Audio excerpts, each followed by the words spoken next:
Hi guys, and welcome to my channel. My name's Anne Boner and I'm a trauma recovery coach who specializes in helping people to recover from narcissistic abuse and rediscover their true authentic selves by healing their inner core wounds. I recently posted a question asking my subscribers what they're currently struggling with so that I can help them address them in my content. So many of you responded and I'll be addressing all of your issues over the next few weeks.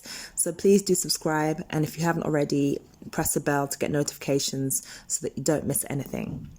So today I'm addressing the question of trauma bonds. I'll be breaking down what they are, how they affect you, how they keep you stuck, and the steps that you can take to break them. The term trauma bond, also referred to as Stockholm Syndrome, where people who are held captive experience immense trauma and also form trauma bonds with their captors. It describes a deep-rooted bond that's created between the abused and the abuser. So the abused person often forms a strong sense of loyalty towards the abuser, regardless of the fact that they treat them badly. In narcissistic abuse, trauma bonding happens when a narcissist repeats a cycle of abuse, fueling the need for validation, approval, and love from the abused person. With this type of abuse, most people unknowingly form bonds with their abusers. Through a trauma bond, we're methodically broken down to a mere shadow of ourselves, and we tend to give our power over to the abuser. We see them as having the upper hand. In any kind of abuse, it's about an extreme imbalance of power. The abuser takes the power from the abused, leaving them powerless. However, there's this powerful draw to the one who's being perceived as having control or the source of power in the abused person's life. As I mentioned earlier, trauma bonds are formed from a cycle of abuse. The victim experiences the extreme love bond, then the narcissist abruptly takes away that love and affection. And when that bond is interrupted, the victim realizes that there is no true bond and that the love can be turned on and off at will by the narcissist like a faucet. They just basically give enough by managing down your expectations until you get to the point that you accept the bare minimum, just crumbs basically. It's important to realize that the narcissist can completely sever themselves from any emotional connection, leaving the other person starving for that connection.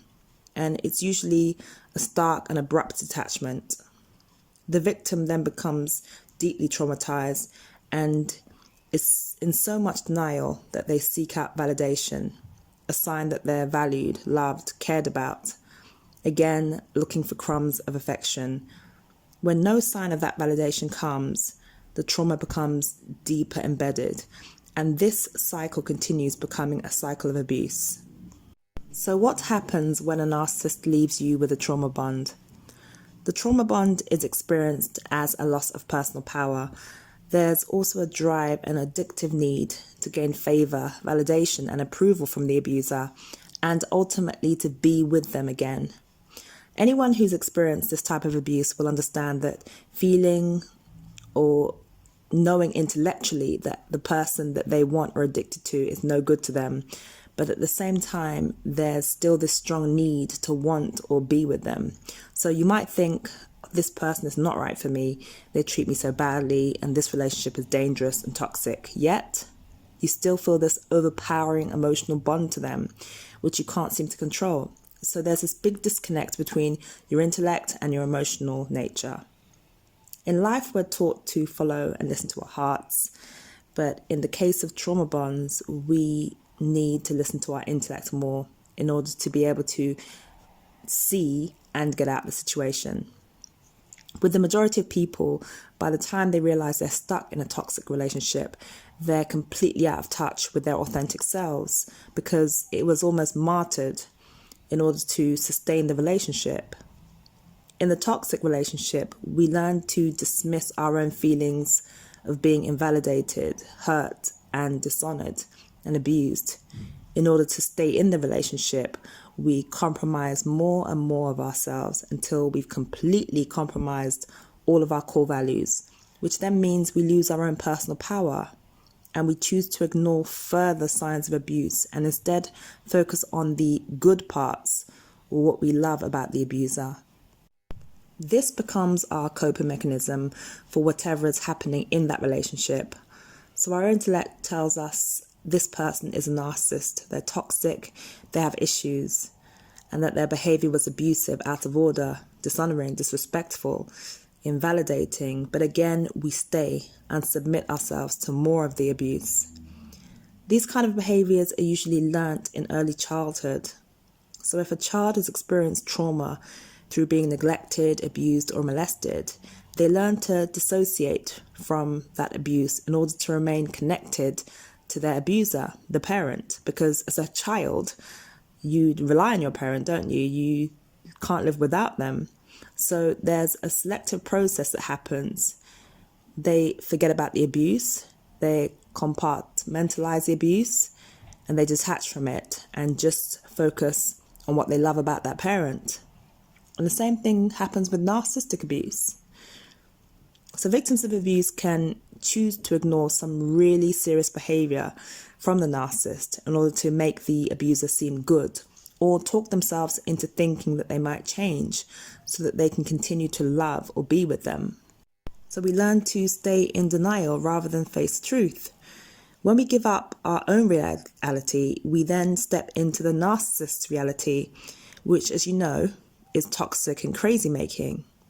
When you live in their reality, your thinking then becomes warped in that when they project blame and responsibility onto you for things you never said or did, you take it on believing that you are responsible for that behavior. So when the abuser discards and says you're to blame, the message you get is, if only I'd tried harder or been better or done so and so differently, things would be different. In fact, a lot of times the abuser will tell you this to your face.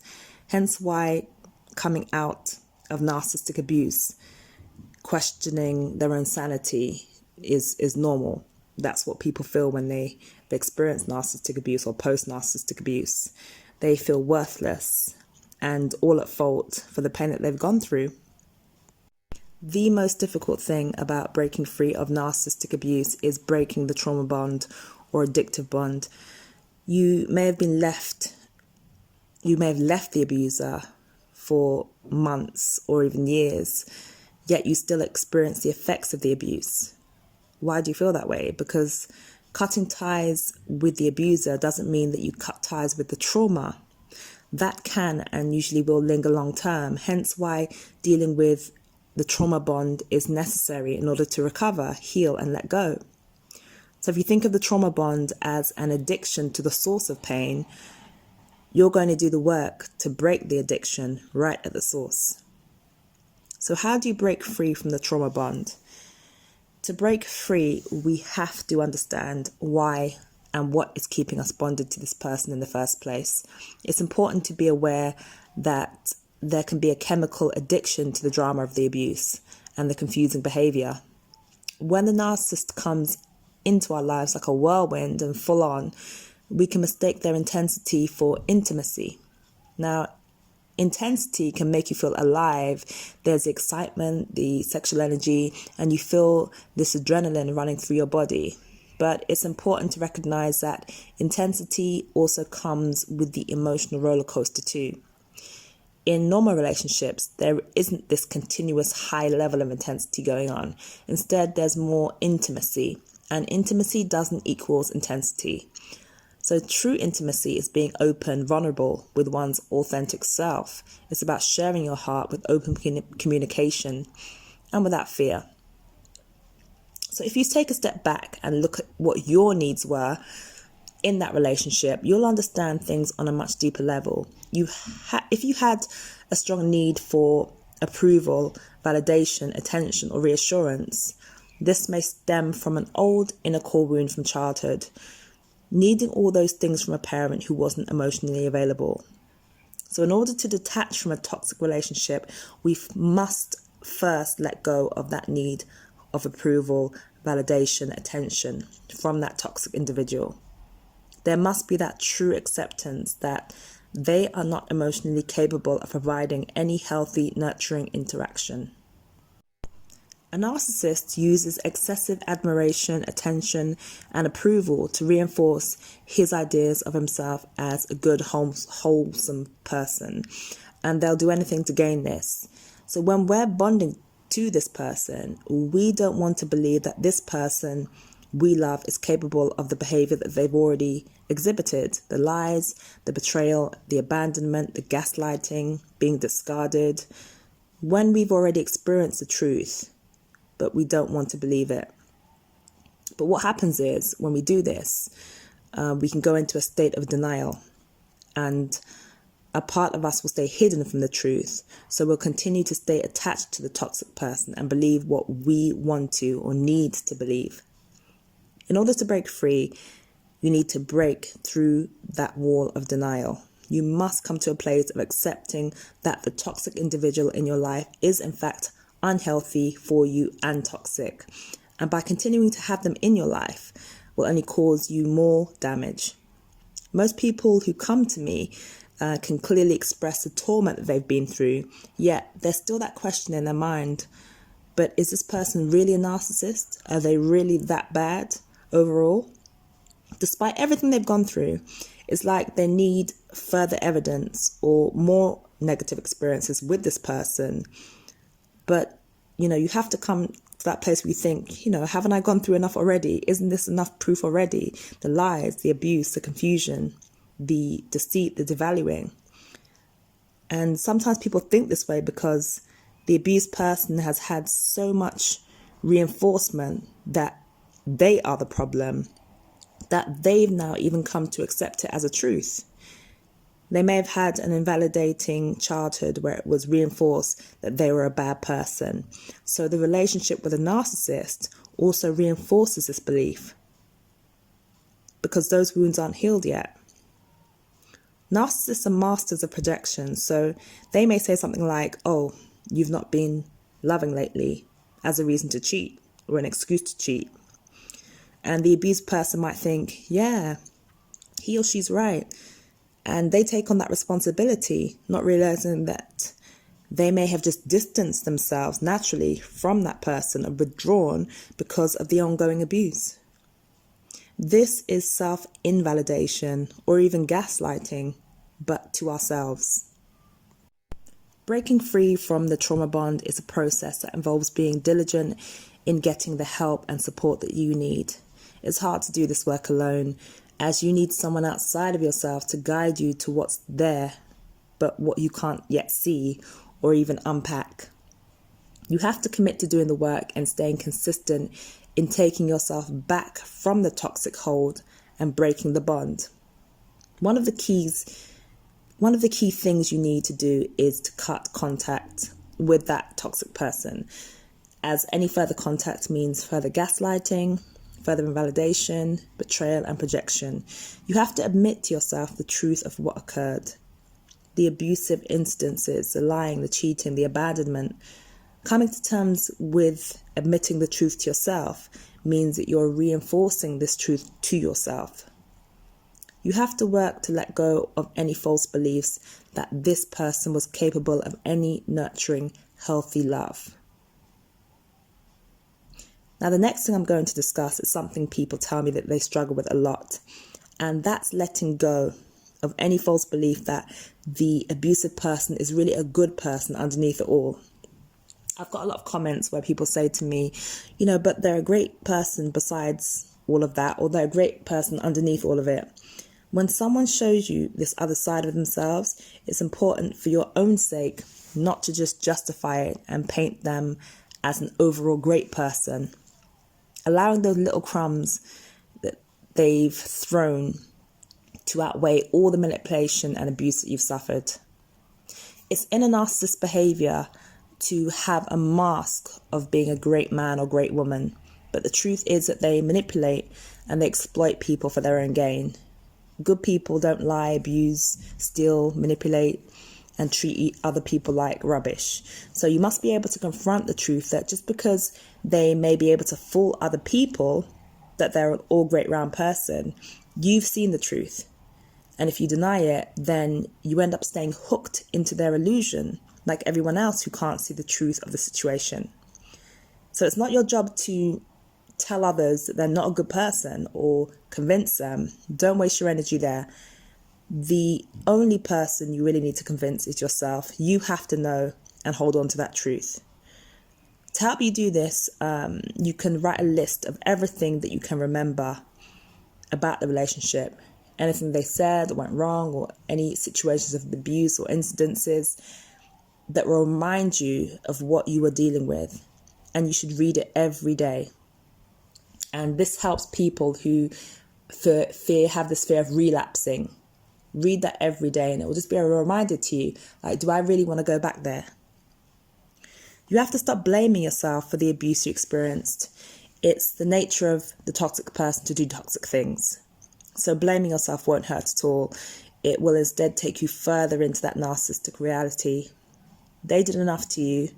Now you must, with help, pull yourself out of that place. Yes, take responsibility for any part that you played, like ignoring any red flags earlier on, living in denial, etc. It's important that you take responsibility for this stuff so that you won't do it again. It's important to know why you stayed or put up with this behavior.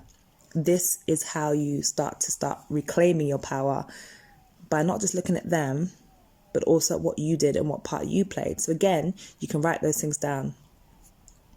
If you have a trauma bond, you also might fantasize about the idea of this person coming back into your life and wanting to repair the damage, or be sorry for what they did, or make amends, to admit that they were wrong, and mostly to admit that you are important to them and that they do love you. After all, look at everything that they put you through, all the allowances you made. You gave it all up in the name of love, and instead they left.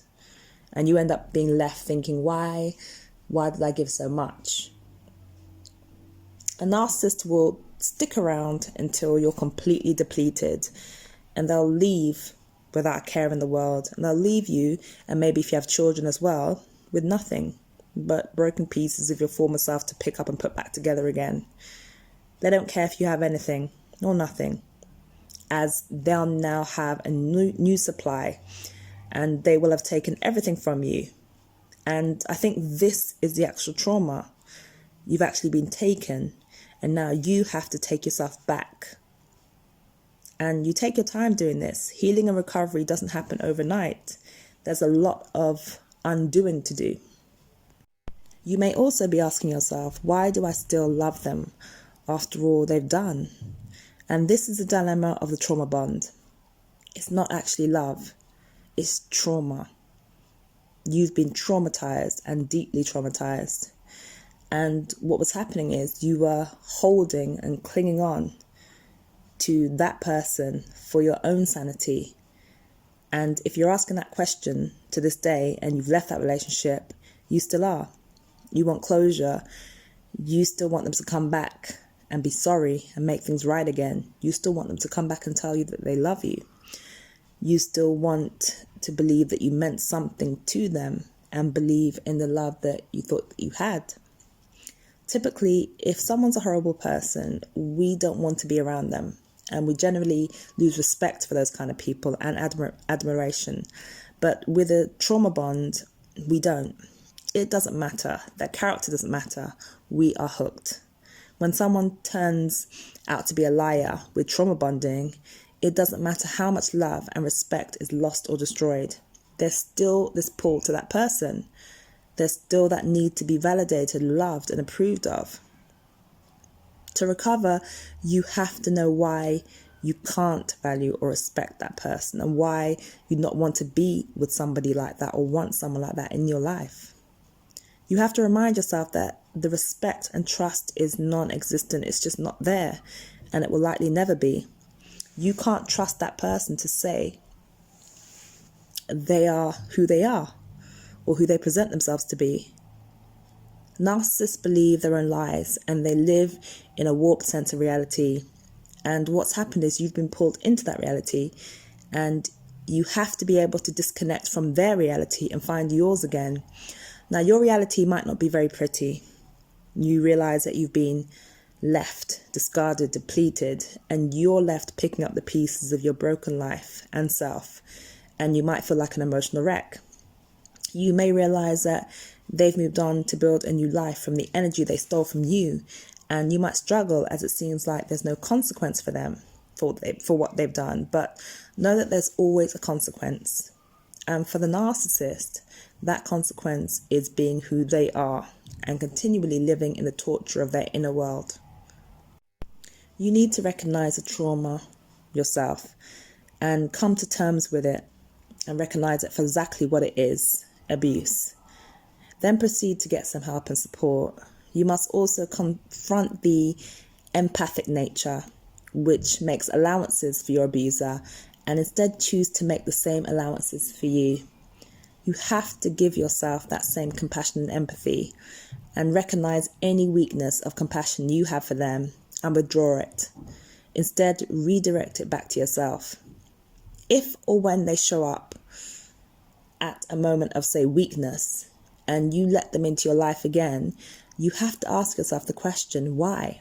Why are they more important to you than you are to yourself? After all, you know what they've done. You've experienced the abuse and the torment whilst being with them. Part of healing from a trauma bond is recognizing what you experienced as trauma and refusing to let it in your life again. You have to learn how to say no to the abuse and say yes, absolutely yes to your recovery and healing, and nothing's going to stop it.